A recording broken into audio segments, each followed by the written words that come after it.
This is Andrew Hall. You're listening to Dead Hand Radio. My guest today is photographer Cindy Vasko.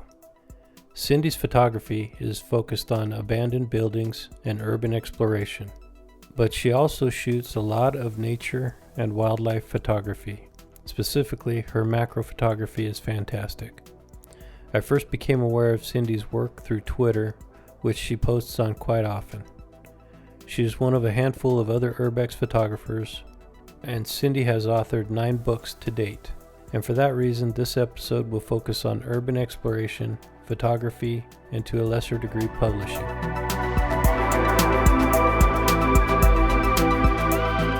Thanks for joining me, Cindy, and welcome to Dead Hand Radio. Thank you so much, Andrew. It's my great pleasure to be here with you today. All right. So we came to know each other through Twitter, which is how I've made quite a few new contacts in the recent, past year and a half, 2 years. I've been really active on Twitter. How long have you been on Twitter? I've been on since, I think, 2011, but actually I've only entered the Twitterverse in the past year and a half, 2 years. I took an interest in it just recently. Yeah. So it's been pretty stagnant for the first 7 years, I'd say. Yeah, you get out of it what you put into it, I think. If you engage with other people, then they're more than willing to talk back, communicate, share your work. Absolutely. It's been very fortunate for me in many respects. That's cool. I'm not sure exactly how I first became aware of your work, but as soon as I noticed you were shooting the abandoned buildings and that type of photography, which is something that I've been interested in for a while, that's what really attracted me. And that's how I noticed the name Cindy Vasko. Or how do you pronounce your name? Vasko. Vasko? Mm-hmm. Yeah, that's how I first noticed the name Cindy Vasko. Over time, I realized that you've published several books with your photography in it. How many books is it now? I'm on my 9th book now. I'm doing a total of 13. I have 5 on the market now. A few are waiting for release, and there's been a little delay for obvious reasons.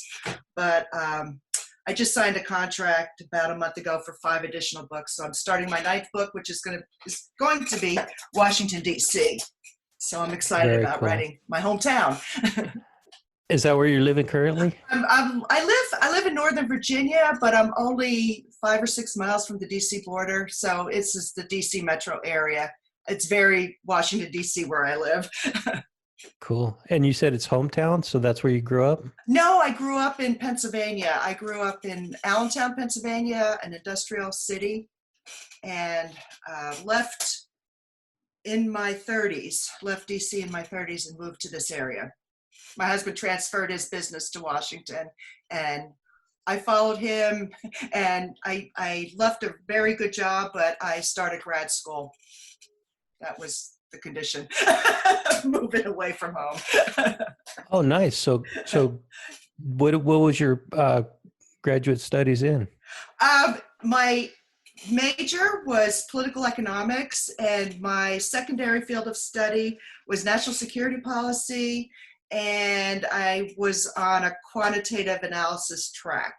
That was my method of research. Well, Math. You are a very good candidate for the Dead Hand Radio. Yes. Because Cold War era history and politics, but mostly technology is right up my alley. Yeah, and it's been my life too. I grew up in that period, and it was terrifying. Yes, I agree. I'm a child of the 70s. I was born in 66. Mm-hmm. So I know exactly how you feel. The 70s were a very scary time. Yeah. Even for a little kid, Yeah. I lived through the Cuban Missile Crisis. I was very young, but I remember every minute of that time. Oh, well, if you don't mind, I'd like to we'll talk about your photography more, but let's dive right into some of your experiences with the Cold War as a child in the 60s. Cuban Missile Crisis was 63. Yes. Yes, I was 7. 7 years old. Now you know how Wow. old I am. I'm well up there. I could do the math, but it doesn't matter. What's most interesting to Yeah, me is that you lived through a period of time yeah. that was, I mean, that was It almost the was, end of the world. yes, it was the first time two superpowers face nuclear annihilation, and it Definitely. was a very uh, close happening. It Yeah. could have happened in a second. It was 13 days of tenseness, as I remember. It was awful. And my father was a news junkie, so I grew up being one too. And Uh, we always watched the news. And he didn't believe in hiding the truth from me, and with regard to anything, because he always spoke of his World War II experiences, and I was very much attuned to what was going on in the world, even though I was young. But I do remember the dinner time conversations, and my parents didn't talk about it openly in front of me, but I could hear them in the other room. Which city do you think will be nuked first? Will it be New York City? Will it be Washington, D.C.? And it was just terrifying period. It was a scary, tremendous, tense time of brinksmanship between two great powers. And yes, I'm glad they both had sane heads at the end and prevailed. definitely. Yeah, Definitely. Were you in what city were you living in at that time? Allentown, Pennsylvania. Okay. So, so you would have been right in the middle Yeah. of if a nuclear exchange Oh, happened. yeah. Absolutely. Yeah, and I remember my dad telling me, giving me orders, and to my mother when he would go to work, he said, if that air raid siren goes off, you march right across the street to the nuclear shelter at the National Guard Armory, and don't wait for me, just go. It No was kidding. terrifying. Yeah. Yeah. And fortunately, the nukes in Cuba were never activated. So Right, you would have had a right. little bit of a warning before the nukes actually reached Yes, the, yeah, the but it wouldn't United take long for States. them to get here. I mean, that's what everybody doesn't understand, that once they're launched, you have 30 minutes to go where? Right. Yeah. Yeah. I mean, the warning is more or less to let you know that doomsday is on its way. Because even if you survive the initial exchange, that mutually assured destruction was in place for a reason. Everybody was going to launch everything. Yes, and second strike capabilities is part of our nuclear doctrine as well. So it was just genocide on a world scale. Yeah. So thankfully, we didn't actually realize, that didn't come to fruition, but it was still a scary time. Now, there were several other, I'm not sure if you're familiar with it, but there were several other incidents throughout the Cold War era Yeah, where, errors actually, a few errors I yes, recall. Hmm. yes. Yeah, and yeah, we've come close too many times for my comfort, actually. And so your studies in Hmm. college, Hmm. now, is that something that you do professionally? No, I don't. I wanted to be an analyst. That's what I took a very strange turn in my career. I started college. I was a pre-law major. I wanted to go to law school for nuclear law. That was all I wanted to do. I didn't want to study any other kind of law. And I graduated college early. I was in 2.5 years. So I thought I was a little too young to um, go to law school. I wanted to give myself a few more years, and then I met my husband, and that changed things. And then I still just thought I would go to law school, but then 3 Mile Island happened, and the nuclear industry just collapsed completely, and I didn't want to pursue any other field of law, so I pursued graduate school. And I thought I'd be an analyst with one of the government agencies, maybe the Energy Department, maybe the CIA, maybe Department of Defense. It didn't really matter. But then when my husband decided he wanted to go to Russia, I kind of lost all chances of that happening because I would never get a security clearance. So I took a crazy turn, and I had I have a very diverse background. I was director of advertising for 7 years for a Fortune 200 corporation. That was that was a wonderful job, and that's the job I had in Pennsylvania before I moved to DC to pursue my graduate studies. And I then went to graduate school full time, and I assisted my husband in his business. He had a business domestically for a while, but then he decided to move it to Russia, and it was very difficult. And once he passed away in Moscow, I had to turn on a dime, and I couldn't. I was in my PhD dissertation phase, the last phase of my graduate school studies, and I had to shelve it because I didn't have any income coming in, and we just moved into a new house in Virginia. So I got a job working with 100 attorneys at a construction law firm. I would really like to get into that deeper, but first I want to take it back to your interest in nuclear Yes. law. Yes. Do you think that stemmed from your experiences as a child? I think it's a little bit, but I am fascinated with, I was going to either be a nuclear lawyer, nuclear engineer. I wanted either or, and I chose the law field, regrettably, instead of the engineering field. My dad had a focus in that, so it rubbed off on me. But I was always a proponent since the 70s of nuclear fusion. That's my big love of engineering. I see that as our future, and I've always felt that was our future, and nuclear fission engineering is a step towards that. So that was my focus. It was a very long-term projection for me. I wanted to advance into a nuclear fusion sector. Interesting. Eventually. So I'm not trying to get political on you, but even with the disasters we've had in Chernobyl and Fukushima, do you still feel that way? No, I'm not a proponent of fission. I find it somewhat dangerous, although I think our safeguards are very secure, but that doesn't account for the rest of the world always. But I always felt nuclear fission engineering was a stepping stone to the peaceful, safe nuclear fusion engineering concept. It's limitless supply of energy, and that's what I was hoping fission would bridge to fusion. Now, if I'm not mistaken, is fusion the one that requires the element that we get from mining the moon?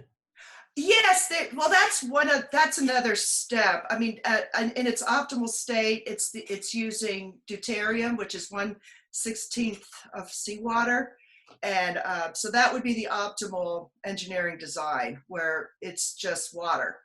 But right now they need helium and tritium and deuterium in a combination, and the moon has that element. It's the helium-3 that the moon has. Yes. And it's not an abundant supply on our planet. Right. So, but the engineering optimally is just to use deuterium as the basis for plasma creation. And it's just completely safe and in that form. In that form, it is. Yeah, tritium is radioactive, of course, but in its optimal phase, it's not radioactive, it's limitless, it's a breeder, and the Russians came up with the best design for it. Actually, they have the tokamak design, and that's what the world is adopting right now in experimental reactors. Oh, interesting. Yeah. So does that have anything to do with what your husband was doing over there? My husband was he installed perimeter security around facilities. Okay. So that was his primary focus. And he went over to Russia in 91. Gorbachev was still in power, although in his final months. And I was a little frantic about it because I knew I could see what was happening in the country. It's a different country now. But back then in the 90s, it was very unstable. They didn't have institutional mechanisms in place. The infrastructure was devoid of legal apparatus and Yeah, it was virtually a new Wild West at that Yes. point. The whole government the whole government collapsed. All of the satellite states of Russia were seceding from the Russian Empire or from the Right. Soviet Empire. Right. And it was a lot of crime at the time when he was there, and unfortunately. Wasn't there several like mafia organizations that Yes. Unfortunately, I have too much. They're too close for comfort for me. That's yeah. I don't want to Yeah. get into Yeah, specifics, it's all but right. basically that came out of a lot of political leaders Mhm. that were basically out of a job and wanted to Yeah. hold on to some semblance of Right. power. Right. So And they it became little cartels. mafia bosses, Yeah. cartels. Yeah, Yes. Yeah. Yeah. And it was rampant. It absolutely was. It terrified me. the uncertainty of the country. How long was it unstable like that? It was unstable when he died. It was still pretty unstable. It's different now. I don't think it's. You don't have these small groups preying on businessmen like they did when he was there, and you didn't have the backsheesh transactions.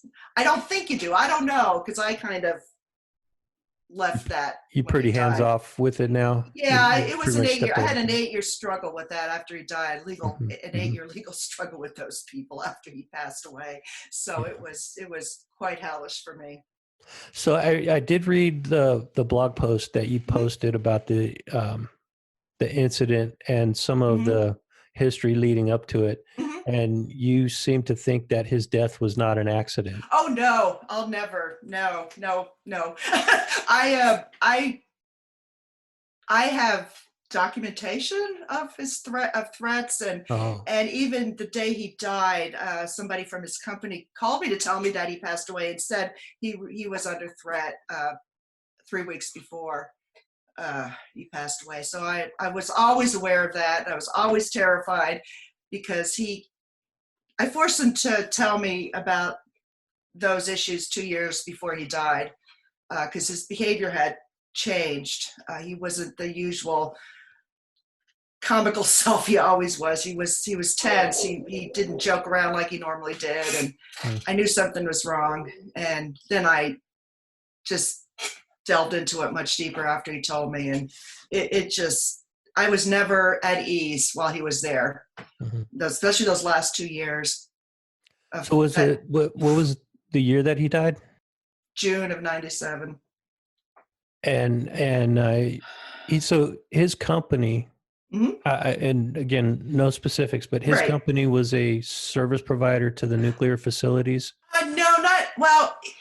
Any industrial complex that needed perimeter security. His Oh, big okay. his big contract in Russia was Gazprom. He had a massive contract for security, perimeter security installments all over the country, not just Moscow and Siberia, everywhere. He Okay. traveled all over Kazakhstan, Azerbaijan.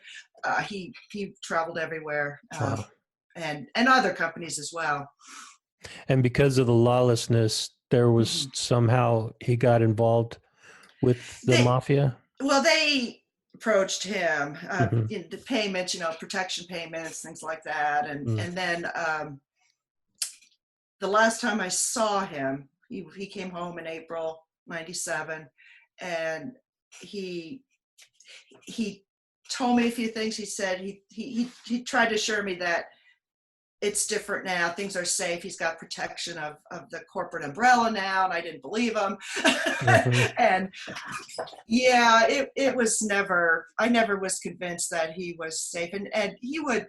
I would lose contact with him for weeks at a time sometimes, and it was maddening, especially during the 1993 constitutional crisis in Moscow. That's when I was at wit's end, not knowing what was going on, because you could see this unfold on TV. The the showdown between the government and the parliament, and the tanks rolling down the street, and it was. I didn't hear from him for 10 days. Who I didn't was know where he was. who was the president of Yeah, yeah, Russia at that time? Yeltsin. Yeltsin. That's right. Hmm. Okay. And our president at that time was Clinton, right? Clinton. Yeah. Hmm. Yeah. Yeah. And wasn't there a civil war breaking out in Bosnia at that time? Yes, yes, Kosovo and Bosnia. Yes, it was a tense time in that Yeah. part of the world, and the group that put the squeeze on my husband was a Chechen group. Okay. So what was the cause of death? Well, the death certificate said heart insufficiency, What? which is what everybody dies from. Right. I have my suspicions because he became extremely ill 24 hours before he died. Extremely. And he was so ill he went to a clinic, which he never did because he was terrified of doctors. Mhm. So he had a tremendous headache and he was perspiring. I mean, I got word that he had a heart attack, which I believe he did, but I don't believe it was natural. And some people said he died of a stroke, but he suddenly became ill. And then I requested the autopsy because that was required. That was a government requirement because he died overseas. But it was in Russian, so I had to wait 6 months for the autopsy to be translated. Wow, that's not And right. there were some, yeah. I must say I was extremely disappointed with the United States Embassy. There was something else going on there that was not on the level with me regarding my communications with them. Yeah, I scared a lot of people with my big mouth. Do you believe that he might have been poisoned? Yes, yes, that's my first instinct. I do. I absolutely do. But I don't have any proof. What I could do, I don't have the funds for it, but I could exhume the body and they could, do antibody tests and see if something is a marker is present. But So there was during the autopsy, there was no toxicology report. no. But there were some unusual. There was a puncture wound, a 2-day-old puncture wound over his heart area, like a pin prick or something, and that was a glaring signal to me. I honestly don't know for sure, but my suspicions say otherwise. Well, I'm very sorry for your loss. Thank you. It's been a long time, but yeah, but it was difficult. The aftermath was especially difficult. So do you want to get into that a little bit? I have no problem. So you say you were working with the embassy, the U.S. embassy, Mm-hmm. to how long did it take you to get his body back? 2 weeks. Hmm. That was a problem too. Yeah. They didn't. They had the option of me just leaving him there. I said no way. I was fighting with his company as well to help, and the problem I had with this corporation. He originally was an independent businessman over there in Russia, but then he joined a multinational corporation, was president of their division in Russia. So I always thought that was an odd thing to do, but I kind of assumed he did that for protection. He had the umbrella of a large multinational on his side, but it certainly didn't protect him. But the embassy shut down on me about actually the next day. I spoke to the embassy the day he died, and they were very cooperative and very kind. And I made some comments about his company, and they thought it was strange of them to act that way. And then the next day, I spoke to his company, the one of the vice presidents of the American-based corporation, and he lied to me about something, and I knew right away that I was in trouble with this whole situation. And I mentioned that the embassy said certain things, and that's when everything shut down on me. they contacted the embassy, and the embassy just shut. The person I was speaking to was transferred out of Moscow to another office in Russia. I don't even know where he went. It sounds like you were getting the major runaround. Yes, yes, I was. And it Yes. sounds like that. It sounds like the was it all related? Like the closing of the embassy related to the incident with your husband? Possibly? I don't know, but this company had a lot of power, and I wouldn't be surprised if they influenced that transfer, because they were quite powerful in this country, in our government, and in Russia. Very powerful. Wow. Yes, it was. It was leveling to me the next day. It was 12 hours later when everything unraveled for me, and then I started this big battle with the corporation, that on top of the other battle that was coming after me. It was 8 years of legal trauma, and because I just wanted the truth.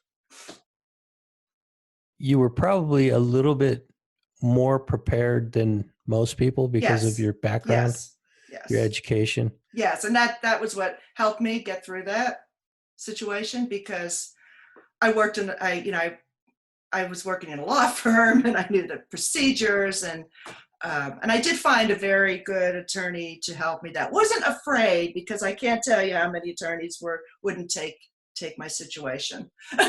That speaks volumes for itself right there. Yes. Attorneys that are afraid to take a case. Yeah. That says a lot right there. Yeah. And I did have some, actually I didn't have any frightening experiences personally after he died, but I did have several, too many, before he died in Virginia. It was threats. Breaking into my house, hurting my dog, opening up the gas valve in my house, the gas valve on the outside of my house. Right. It was being, and photos taken of me in weird places, driving around Virginia or Maryland. And sent to you?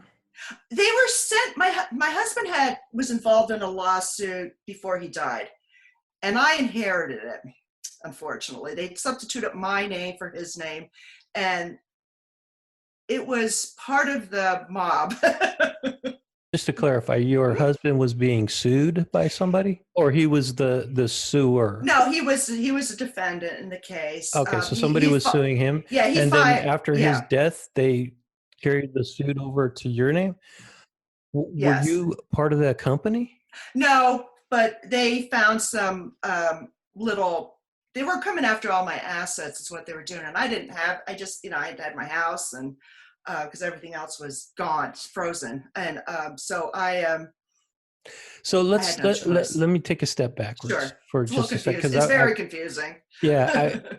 I wanted to establish, if he was murdered and you strongly believe that he was assassinated. Yep. What was the motivation?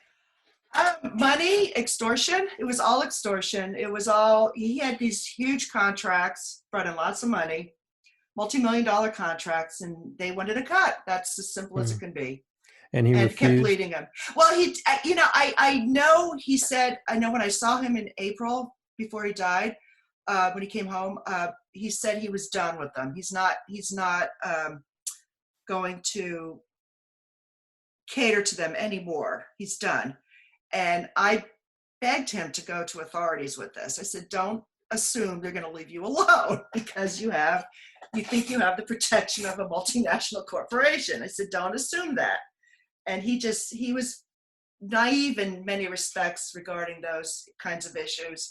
And he just didn't take that to heart. And then 2 months later, he was gone. But yeah, it was all, he told me he had to turn over money, and unfortunately, some of his old business partners, when he was independent, were part of that group. That's what was so terrifying. I didn't know it. He didn't know it. It was So So, he had basically been involved with them, even though he didn't realize it. right. He'd been involved with them for years. Yes, he had, and it was those people, one person in particular, that convinced him to go to Russia because of the opportunities. And when he severed his relationship with this person is when everything escalated, because he went to the multinational, joined them, and because I never understood, he was an entrepreneur all his life. He never wanted to work for anyone except himself. And all of a sudden now he's working for a multinational corporation. So, yeah. And so that was the person that came after me then, after he died. Do you want to get into that? I could. I don't have a problem with it. It's all on record somehow, although I think some of it's highly redacted. So the lawsuit was filed against your husband, and after his death, it was carried over into your name. The estate of Stephen Vasko, which was me. Oh, I see. Okay. Yeah, So it was the estate. It was trying to seize everything I owned. And I was in my house for 2 years, and they weren't getting my house. did you win that case? You know what? It's interesting. No, there were actually 9 defendants in that case, and I was the last one. I wouldn't leave. I refused to cave in. I fought them for 8 years, and they tried to break me down with attrition, with papering me to death, with motions and cross motions and answers, and it was horrible, absolutely horrible. And I retained my husband's DC lawyer, but he didn't want anything to do with it. He really wasn't interested because I didn't have the big bucks to pay him. So I went on my own. I was ad hoc pro vice status, and I did my own motions. I did my own answers, and I did have the help of a Virginia lawyer who was amazing and helped me. But I did that part, and then we were getting ready to go to trial, and I needed a DC lawyer. I couldn't go in there. I was tempted to just to defend myself, but that's suicide. Yeah. Especially when you're being sued for $135 million. How much? $135 million, and Wow. it was all punitive damages, most of it, but it was still an enormous amount to deal with. So I went. My Virginia lawyer was he was admitted to the bar in DC with because he knew he had acquaintances in DC that vouched for him. So he was my lawyer then. And on the eve of the status conference to set the date for the trial, I get this call at work at 4:20. At 4 o'clock, and my attorney said, meet me at Starbucks at 16:20 or 17:20, and I need something. I have to discuss something with you. And I could tell there was glee in his voice, and he said they want to drop the case because they don't want to go further, because I had a lot of damning information about them I could have presented, because I had spent years analyzing the data. I had 13 access databases of data, and I was correlating it with everything. I had all these flow charts and Excel spreadsheets, and I know how to do math, predictive math. So I was able to do that. So you would have exposed some deep, dark secrets. Yes, money trails. Yeah, money trails. Good. And but they wanted to drop it. And then I remember my lawyer telling me that, and I had this look of disdain on my face. She goes, "What's wrong with you? It's over. You're done." And I said, "Well, I actually wanted to go to trial." He said, "You have turned into a stress junkie." So, and he explained to me, he said that this is going to go on for, if we go to trial, it's going to go on for many, many more years. And he said, "I don't think I could live through something like this again." And he said, "I don't think you could either." So I did. I dropped it. And I waited and waited. Just one question. What were the grounds that they were trying to sue you? It was very odd. My husband had fired a person, his attorney. It was his attorney when he was independent. And he started suing him for discrimination because the attorney was in a minority group, and I had a laugh because my husband always hired minorities, always. Everybody in his firm was a different ethnicity or minority, and women. He always hired women, so I had a laugh at the grounding of that. But then they started saying that he took money and was sheltering it, and that's when I started getting deep into the money trails. And I went through cases and cases of paper and 10K filings and just entering everything in databases, anything with money. And then I start correlating everything and found a trail. And it wasn't him, it was them. It was just Cool. revenge. It was a revenge. It was a revenge effort. It was a sick effort at just getting revenge, because how dare I not drop out and settle with them, because everybody else did. I wouldn't. If you had settled, what would it cost you? My house. Everything. Yeah, I wasn't going to give him my house. Nope. That's insane. Yeah, but everybody else settled. I didn't. Wow. Good for you. Congrats. Yeah. Well, yeah. and you wanted to bend them over a little bit and get a I little bit of retribution. I wanted the truth out. Yeah, I wanted the truth out. I did. I wanted everybody to know the truth. I don't blame you. My lawyer said, no. He says, you won. He said, you won. And in a weird way, you won. I said, yeah, but the truth is still hidden. But he said, you know the truth. That should be enough. And they disappeared. That's good. And so what was the battle, the other legal battle that you were? Oh, I went after the law. I'm not the law firm. I went after his company because they lied to me, and I went after them for records. And oh, okay. I settled with them. They settled with you out of court, and you basically got what you were asking for. They were represented by one of the biggest law firms in the country. They brought all their lawyers into court, and they had all their computers, and here I am with my lawyer with this legal pad, you know. and the judge was not happy because they switched venues. They originally filed in my county court, but then they switched to the general district court, which the judge was not happy about. They're abusing the system. What a fascinating story. Have you ever thought about talking to a screenwriter? And I thought about books and things like that, but it really sounds like an interesting story. It is. And I still have a little fear that if I start talking too much and revealing too much, that they'll come out of the woodwork and come back after me. Oh, okay. I don't know. I think that they were so much older than I am, so they probably aren't even here anymore because I'm old now. Yeah. Yeah, but you still have quite a few years left, and I hope so. You know, you want to be able to enjoy those. Yeah. Into your twilight years, right? Yeah. But there's quite a few writers who listen to this podcast. So if you're interested in working with somebody, you could. Yeah. I mean, I've always thought that. I still have all my databases. They're all on floppy disks, but they're still there. Floppy. Oh my God.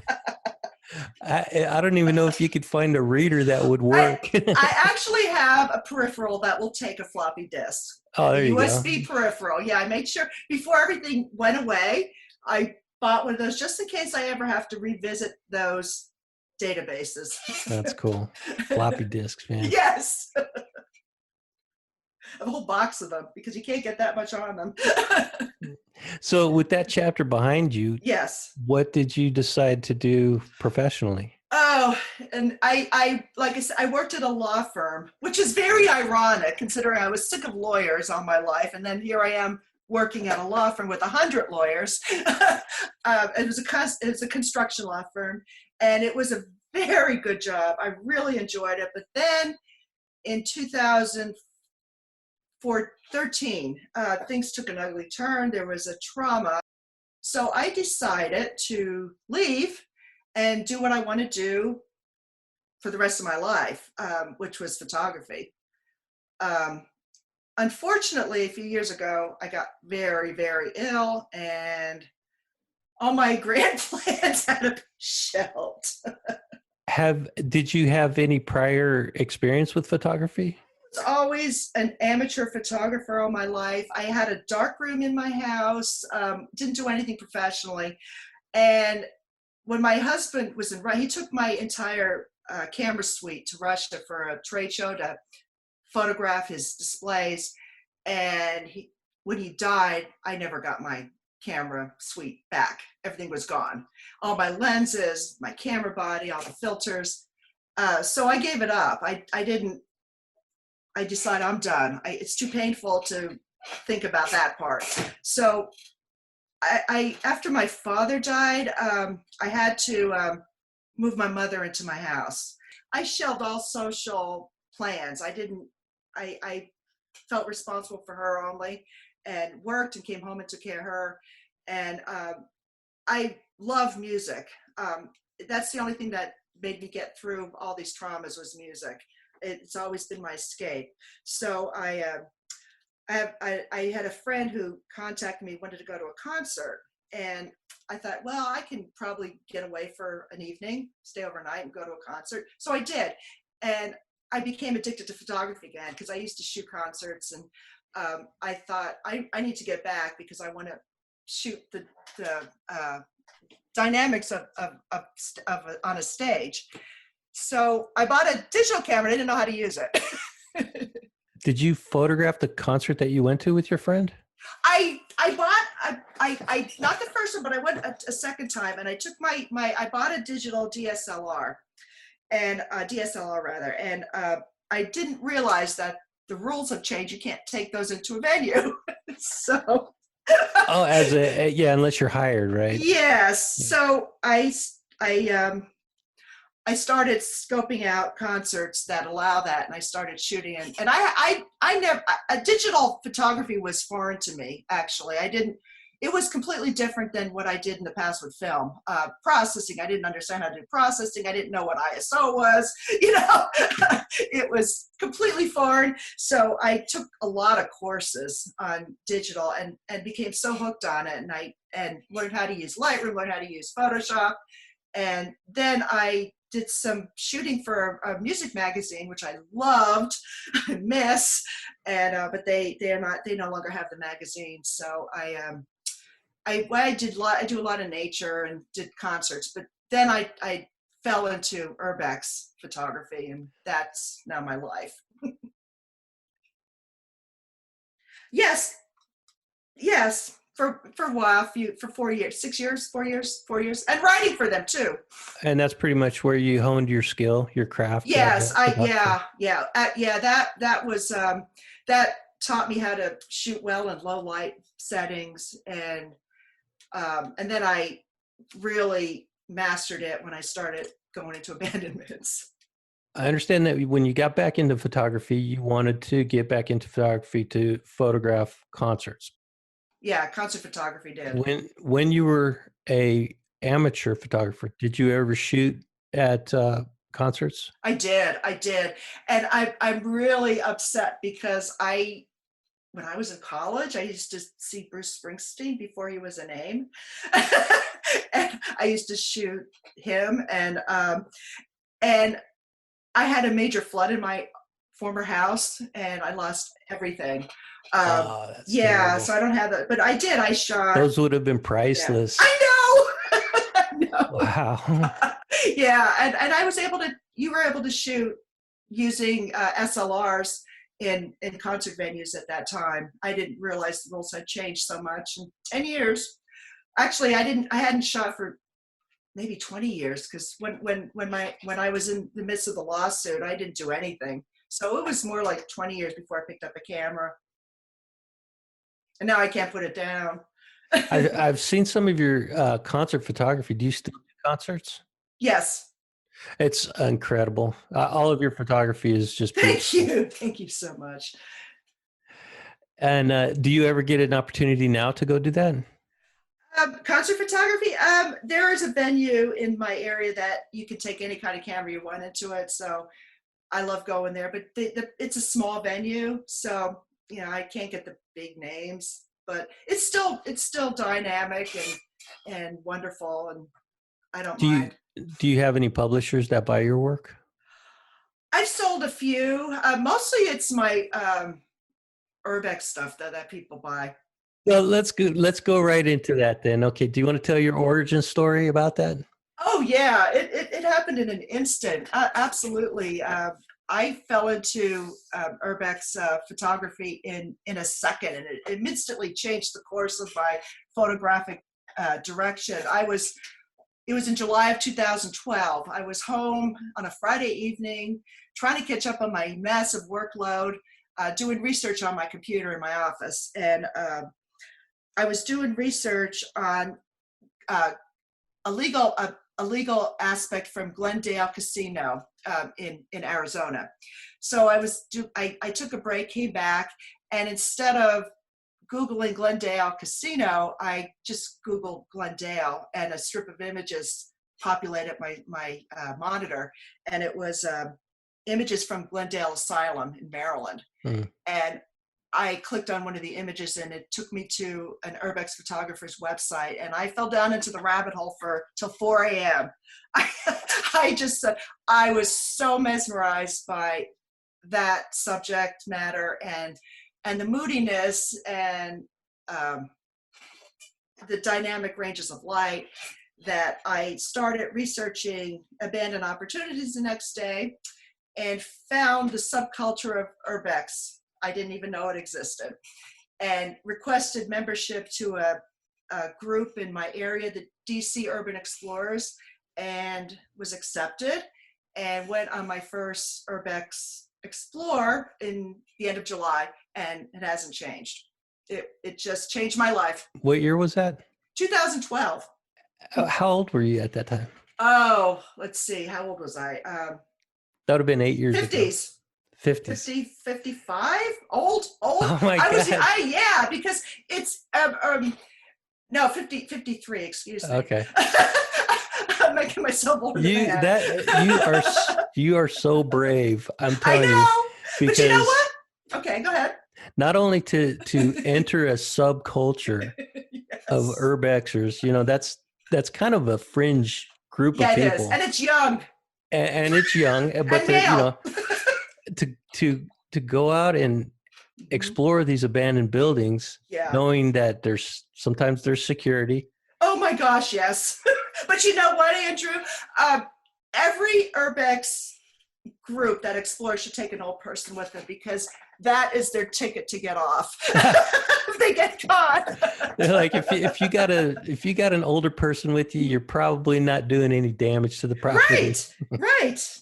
It's exactly true, because I've been busted a few too many times in the past year. Security's getting cheap with all the apps on phones, and so I hate that part of it. I absolutely hate sneaking around. Yeah. If I can get access, it's the best way. But you can't always get access. Most of the time, you can't. Now, the true urbexers would argue with that's part of the appeal, is the adrenaline rush of trying not to get caught. I know, I could do it. To me, it's the composition.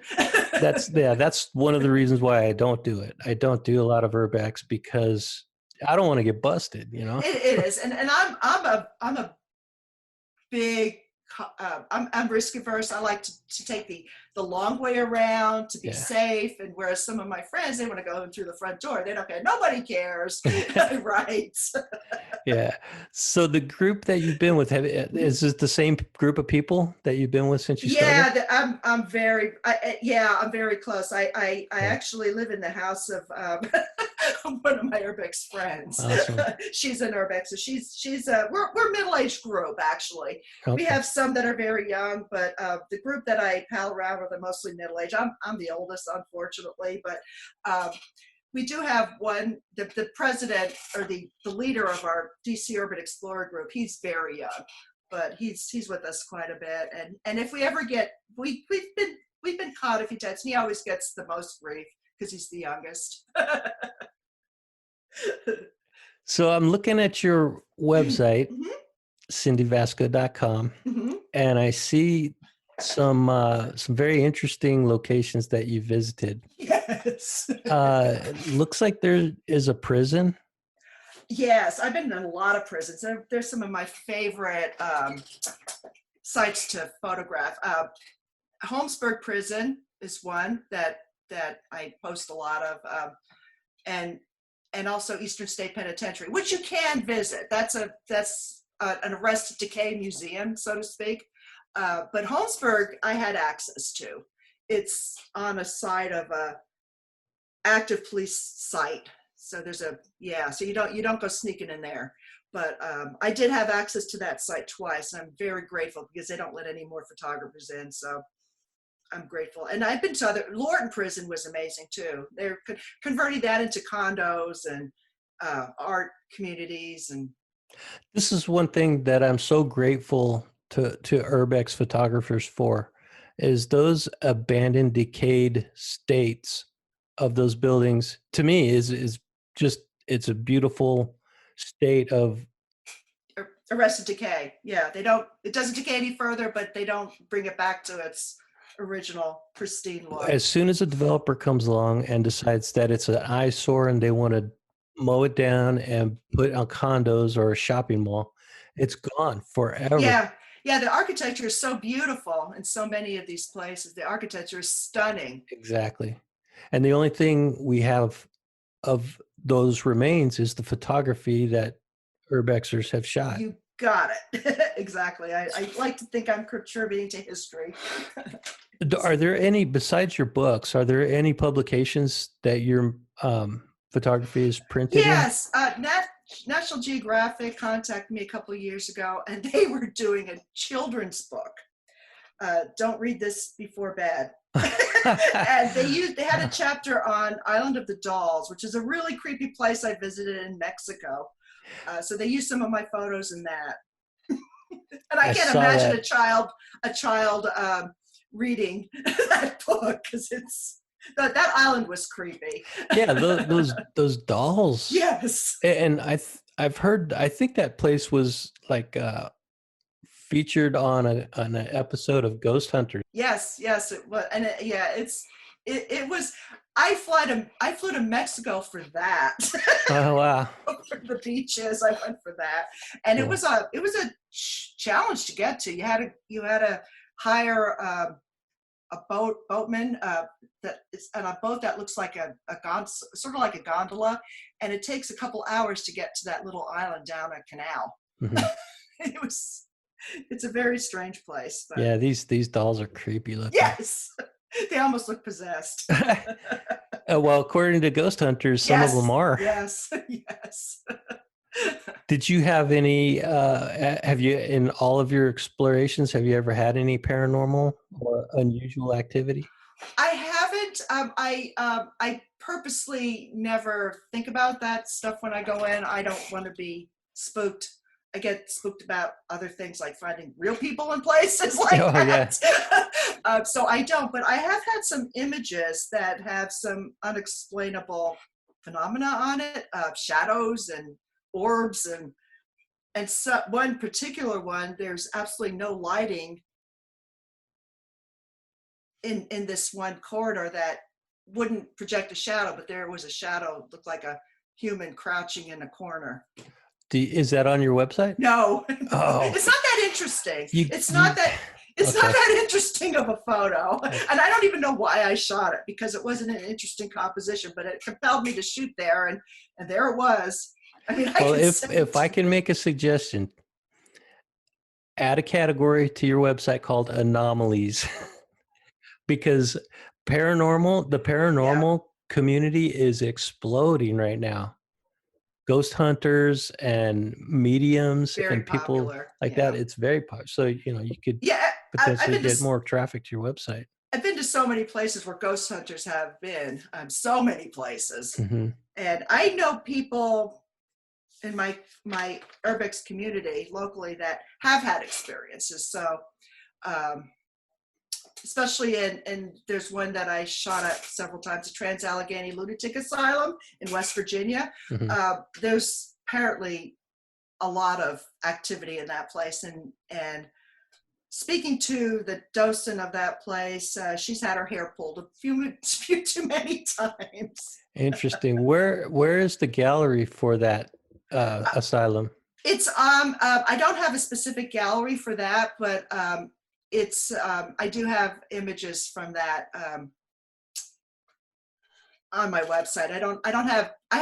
I've been to hundreds and hundreds and hundreds of sites that if I put galleries up, my website would be too big.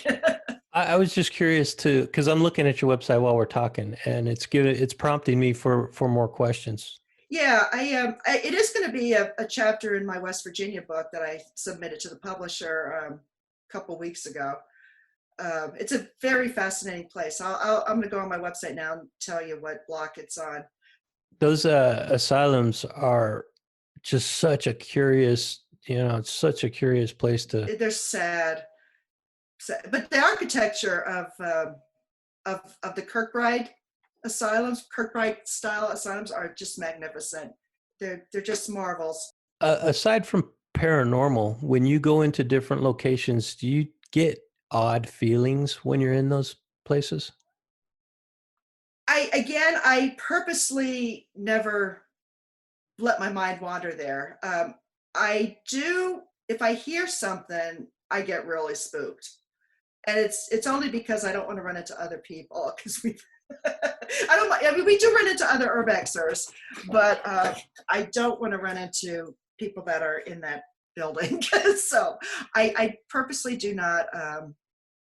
Well, yeah, I mean, the danger is you could run into homeless people that want to protect their turf, drug addicts that might be looking to rob somebody. So there's a serious danger from humans that could exactly. And we go into most of the places we got. They're in communities that are really a lot of derelict buildings, so they're not safe. Now, here's a question for your urbexing. Do you ever take props in with you? I'm not one to stage. I know a lot. We do run into facilities that we could tell other urbexers were there because they staged the items on tables and furniture. But no, I don't. I'm in and out quickly. I don't take a tripod. If I have access, I'll take a tripod with me, because that's always the best case scenario. But if we're going in, we're in and out quickly. Do you typically go at night, or do you go during the day? No, I'm going during the day, early morning. Yeah, and you never go alone. You always go with a group. Never. And you don't leave anybody. If they get caught, you're all caught. That's smart, Yes. And you got a better chance of getting off, right, with a warning at that point. Yeah, we usually, because if they catch one person, they might just take them to jail. Yeah, it's more. But typically, won't they just write you a ticket? They don't. They just tell us to leave, and we do. I mean, if they were going, if they were going to do anything, wouldn't it be just a ticket, or would they? Well, there are some. I do extensive research before we go anywhere, and I do see how trespassing is handled in those facilities. And if there are facilities around here that I wouldn't step foot on because of the consequences are just too great. They send you, they charge you, you get booked. So I don't go there. Those places. Yeah, a fine would be okay, but a night in jail, that's quite an inconvenience. Right. And we've been caught by the police a couple times. And I swear to God, it's our age that's keeping us. Well, and also they know that you're not there to do anything intentionally. We're annoying. I know. We annoy. We're just annoying to the enforcement community because we're pain in you know what. Now, let's talk a little bit about the research that you do. You how do you find the locations that you go? Well, we have our community exchanges information. We have a vast community that people we trust, not just locally, but up and down the East Coast of the United States. So we do exchange information to people we trust. If somebody reveals a name of a location, then they're off the list. They don't get any information. So we and then I look at the sites thoroughly. I look at satellite maps and look at everything and do research and to see That's cool. what's there. That's Yeah. smart. Yeah, that way you Yeah. know where to enter the Yeah, location. usually that's what we get the information about. You know, and we provide it too. If Well, and like you said, what have other urbexers experienced if they've gotten caught in those locations? yeah, it's not worth it to me. I've been doing this now for 8 years, and I have thousands and thousands of images. So it's not that I have a need to go into take a high risk anymore. What are the chances if you had to run? What are the chances of you actually getting away? On my first Urbex experience, my first day, my first time, I was running in 5 minutes. And I came back. Yes, I was. It was my first time, and I met a group from the DC Urban Explorers in a parking lot, and they were. I met 4 young men, very young, and I thought, oh no, they're not going to want me in their group. And they didn't roll their eyes. They were very pleasant and very kind, and they didn't discriminate because I was older than they were. And we go through a hole in the fence, and I'm inside this building and just in awe of everything. And one of the other guys comes to me, and he comes in, he goes, just want to let you know there's a security van circling the perimeter. And I said, what do we do? Do we run? He goes, no, just stay here for a second. He said, and as soon as the van leaves, we're going to run out of here. Yeah. Cool. Good story. Do you have any other stories where you might have run into, like you said, like you're always wary of running into people. Did you ever have any? I have 2 that are really. One was a couple years ago. We were in a school in DC, and it was a good location, and it was 4 floors, so we were on the second floor. There's a basement at 3 floors, so we were on the second floor, and we were going up to the 3rd floor, and all of a sudden I started coughing and having a hard time breathing and choking, and there was some chemical smell in the air that was horrible, absolutely horrible, and it was making me sick. And then we heard something fall on the floor, on the 3rd floor, and I started to panic, and my friend goes up to the top level and puts her head around the corner, and there's a guy looking at her. So we take off, and there are 2 staircases in school, so we went down one. He ran around to the other one and confronted us and wanted to know what we were doing there. How did we find out about this place? And his pupils were the size of saucers. Oh, wow. So you know what they were doing up there. Yeah, because that's what I did when I got home. I Googled, what does a meth lab smell like? Yeah. That was my first way. As soon as you said you were coughing and having a chemical smell, that was the first thought in my head. So we're going out, and as we're going out, these giant men, I mean, 6'5", 6'6" are coming in. I thought, oh no, but they just ignored us. We just went out, and then we get in the car, and my friend wanted to go back in. There was something she wanted to shoot on the 3rd floor. And I said, I am not going back in there. I am not. And we had to pretty much tie her down until she couldn't go back. Is this your roommate? Yes. Oh. Wow. Yeah, she has no fear. And yeah, I guess. But she couldn't get any of us to go back with her, but she found somebody to go back a couple weeks later, and fortunately there was nobody there, but that was terrifying. And then another situation was, we were in a government greenhouse complex. It was amazing. And we're wandering around, and we go into the main building, and there's writing, very neat writing, text written on all the walls, and it's all biblical verses, just everywhere. And I go into this one room, and it looks like those stainless steel doctor's tape, reclining tables that you sit on when you go to a doctor's office. It looked like something in there.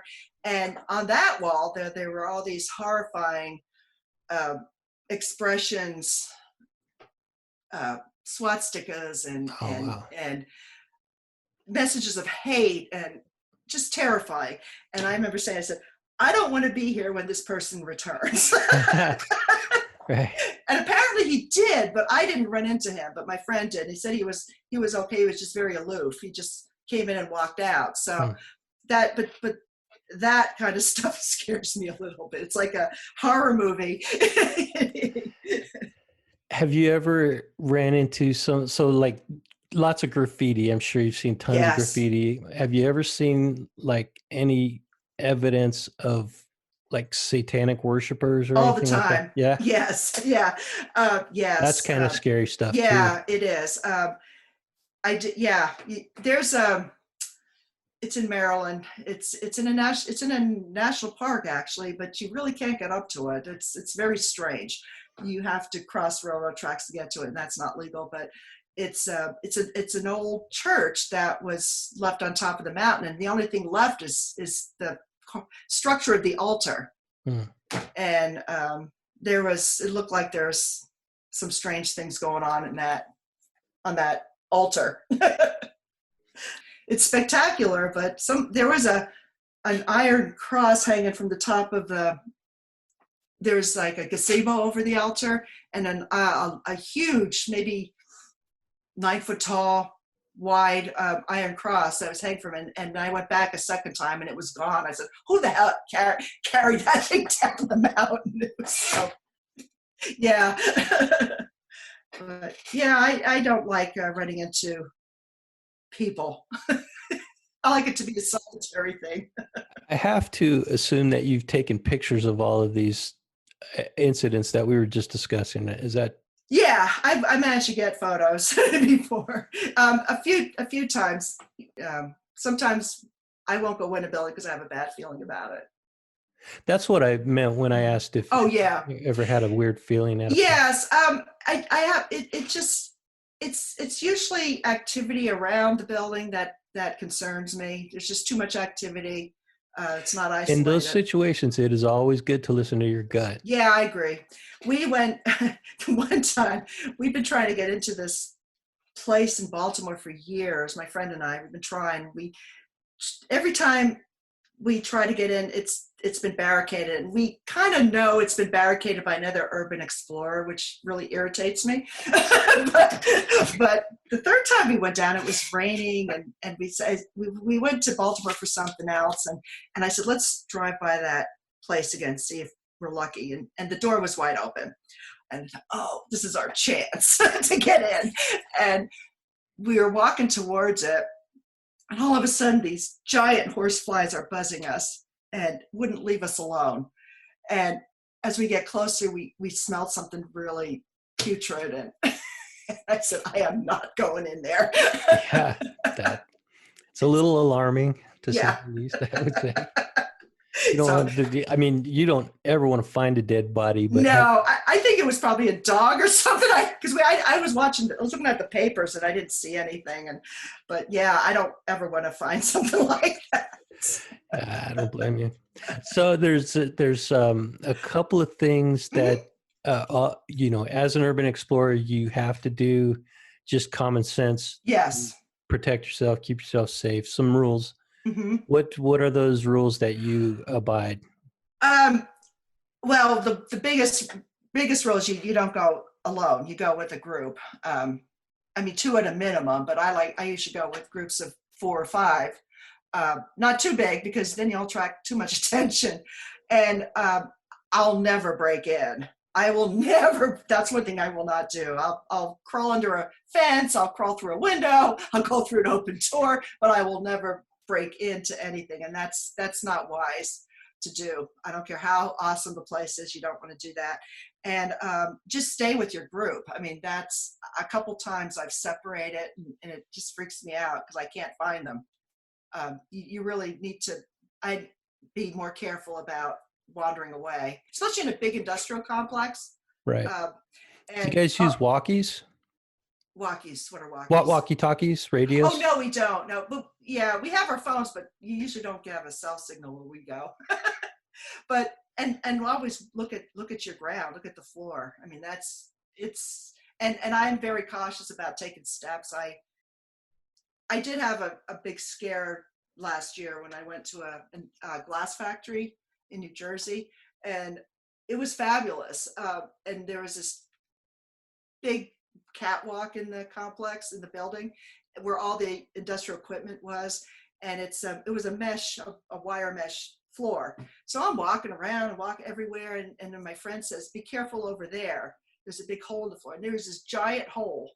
And I was walking all over that area. So from that point on, I'm very careful about looking down. Since the incident you had with the meth Yes. chemical, do you guys wear any kind of respiratory protection? I have one. I have a bunch, but I don't. I should. It's not wise. If there's a strong sense of mold, I do put it on because that is very dangerous. Yes. Well, so was asbestos. True. But I don't wear. I should, and I'm wearing them all the time now. I'll probably be used to it now. To go when I do go exploring again. Oh yeah, with the COVID. Yeah.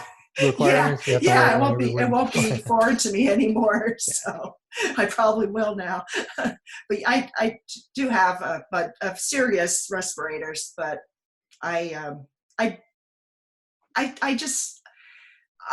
very, your sense of anxiety heightens when you're inside. So it just makes me feel warmer than I want to be with that thing on my face.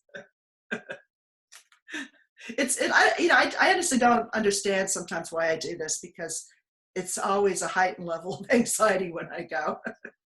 Well, that may be part of the appeal. Maybe I am a stress junkie.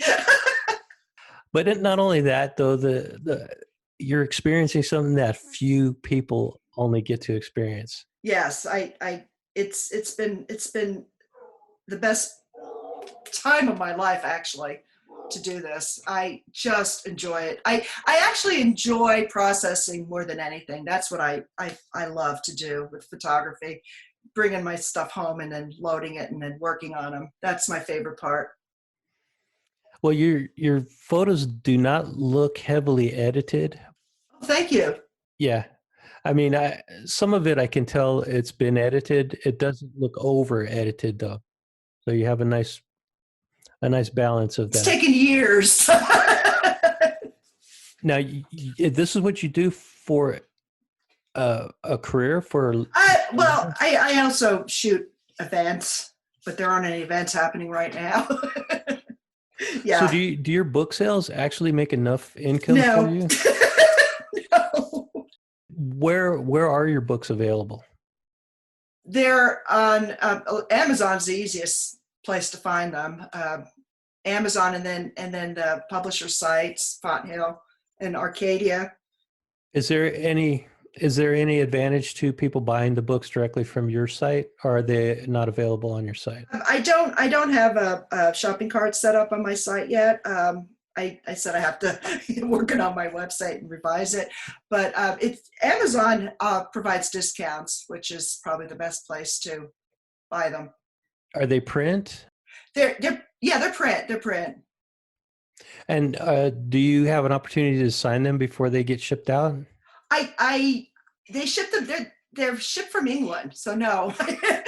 The publisher's in England. That reminds me. You know what? Do you know Janine Pendleton? Yes, I do. Obsidian Urbex. Yeah. Yes, I know her from Twitter. We communicate quite a bit. She's amazing. She's done an Abandoned Pennsylvania book also. Yes, I know. She's been all over the world. Her stuff is amazing. She does some beautiful photography. Yeah, too. she is. She's amazing. And she's gone into sites that I could only dream of going to. Fukushima. Yeah.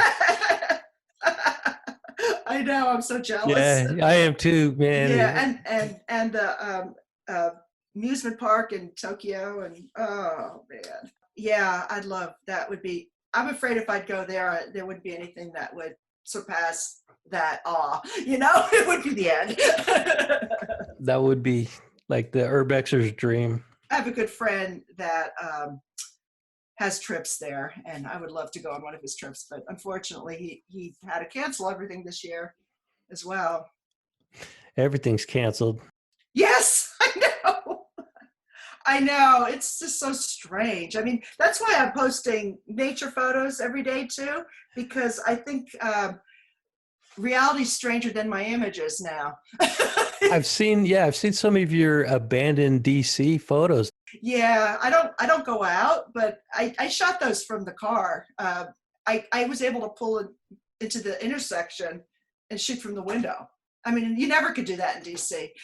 You know, I mean, there are lots of police down in DC, but it was spooky. Would they hassle you if you got out to walk around? Well, we did. We got up. We walked around the Lincoln Memorial because it's a big open space, and the Vietnam Memorial.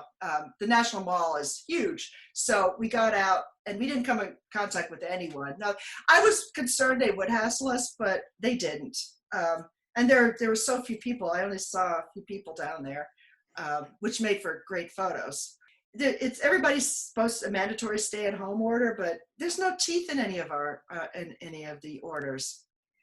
That's good because it's not constitutional. It's literally a violation of your civil rights to force you to stay at home. And there's people that are fighting back against that because there's a lot of people that believe that it's an unnecessary requirement for everybody to stay at home. I'm scared. If I got it, I'll probably be dead. So. Then by all means take extra precautions. I mean, I shouldn't probably be going urbexing, but I've done it 8 years. Have you been out shooting? I just the DC streets. That's it. Yeah, no. Some of my friends have, but see, I don't think it's wise to go out urbexing right now because everybody's home. Everybody's going to see activity. And if you get caught, I'm sure the police aren't going to be very kind, no matter how old you are. You know, it's annoying. You have a stay-at-home order. You're not supposed to be out doing this stuff. So I won't go. Not now. Here in Vegas, we don't have that stay-at-home requirement. Oh, you don't? Never? No, not at all. Wow. No, we've always been able to come and go as we want to. Yeah, it's parks are open, but they did shut down Lake Mead and the national parks. Yeah, they're shut down around here too.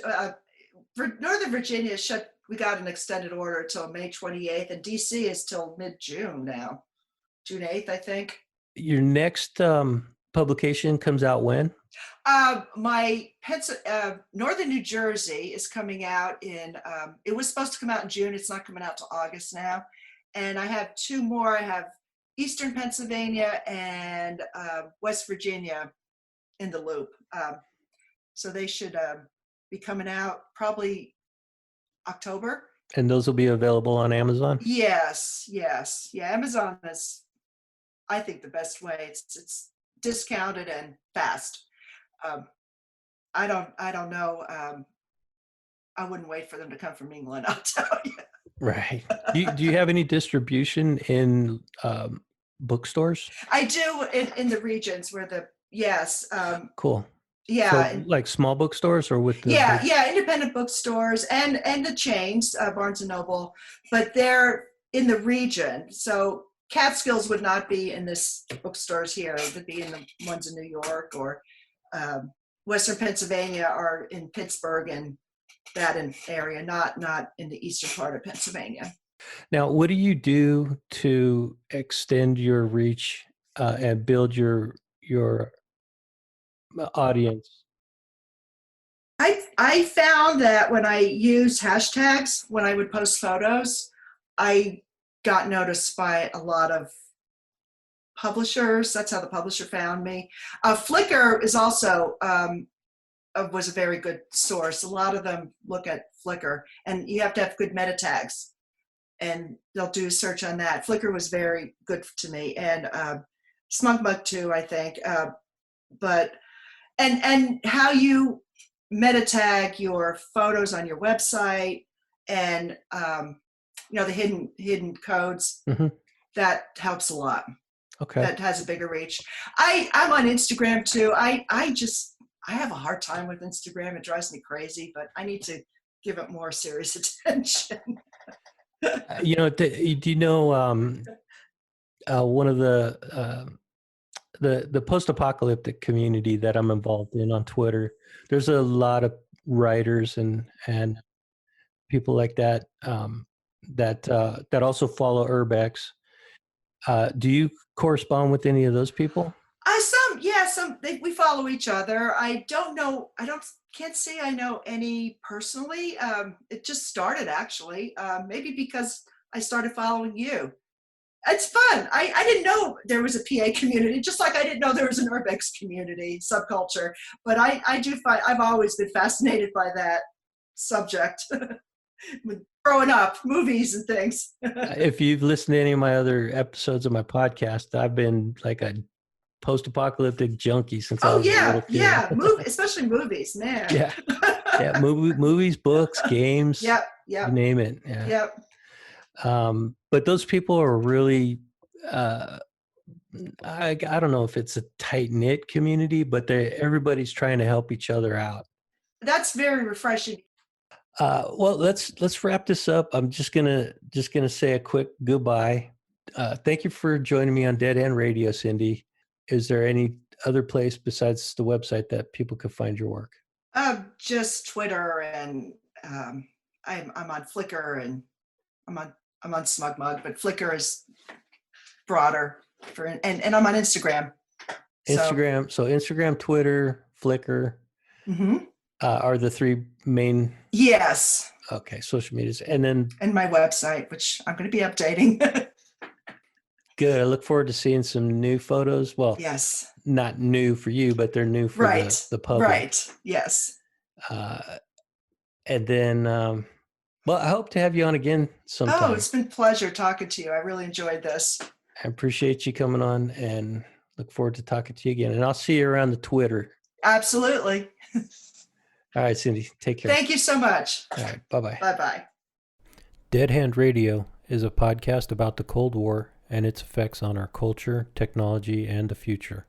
So join me, and together we'll explore this fascinating period of history and examine the incredible advancements in weapons, technology, science, and culture, and discuss how all of it relates to the future of our world. My goal is to explore these topics with the audience, to learn, to educate, to entertain, and exchange ideas with those interested. If you or someone you know has knowledge about the Cold War, or any of the topics that we discuss on this program, please get in touch and let's talk. It could be a great conversation for a future episode, and I'm especially interested to talk with anyone who has firsthand knowledge about the Cold War. Likewise, if you have any questions or comments to help improve the show, drop me an email, hit me on Twitter, or leave me a voicemail that may be included in an upcoming episode. And one last thing before I sign off. Dead Hand Radio has partnered with a powerful group of podcasters to form a new podcasting network called SIP Network, or Slightly Irregular Podcast Network. SIP Network is a group of high-energy, positive-minded individuals providing a resource where listeners can get easy access to a wealth of entertainment, education, and positive input for your daily routine. The podcasts you'll find in the SIP Network include Angry Dad Podcast is about fitness and motivation. Back in Time Podcast is about movies and entertainment. Dead Hand Radio is about Cold War history, technology, and the future. Fave 5 from Fans is a favorite 5 lists of just about everything. From the Waste is about post-apocalyptic and dystopian fiction with a dash of sci-fi. Paranormal Pativity is all things paranormal and unexplained. The Terrible Terror Podcast is about horror movie reviews and walkthroughs. And the Podcast from Another World is about horror and sci-fi film discussions. Check out sipnet.us for more info and listen to all these great shows. Thanks for listening to Dead Hand Radio. This is Andrew Hall signing off.